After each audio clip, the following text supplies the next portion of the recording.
આમાં રાંદેર પોલીસ સ્ટેશનને મળેલી બાતમી આધારે એમને બે ઈસમોને બે મોપેડ જેવી ગાડી અને બર્ગમેન ગાડી જેવી ઉપર પકડેલ છે. એનામાં એકનું નામ છે એજાજ ગુલામભાઈ મેમન અને બીજો છે મોહમ્મદ ફેજલ મોહમ્મદ હબીબ ચાંદીવાલા. આ બંને જણા પહેલાં તો રાંદેર વિસ્તારમાં બદામ વેચવા આવેલા. એ બાતમી મળેલી પોલીસને, એટલે એ લોકોને બદામ સાથે પકડી પાડેલા.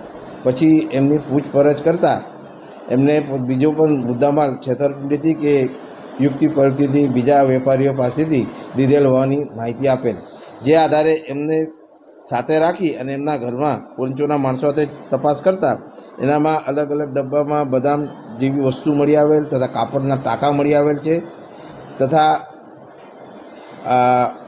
લાકડાના પ્લાય પણ મળી આવેલ છે અને પ્લાસ્ટિકની નાની નાની કોથળીઓ પણ મળી આવેલ છે. એ બધાની કિંમત આશરે 5 લાખ જેવી થાય છે. એ તમામ મુદ્દામાલ સાથે એમને પકડી પાડેલ છે અને એમની પૂછપરછ કરતાં એ અલગ અલગ જગ્યાએથી લોકો પાસેથી મુદ્દામાલ પૈસા આપીશું એમ કરીને લઈ લીધેલ છે અને લોકો સાથે છેતરપિંડી કરેલ હોવાનું અત્યારે પ્રાથમિક તપાસમાં જાણવા મળેલ છે. એ આ બધું મૈદરપુરા પૂના પોલીસ સ્ટેશન તથા સલાવતપુરા વિસ્તારમાં કરેલ હોવાનું અત્યારે પ્રાથમિક તપાસમાં જાણવા મળેલ છે.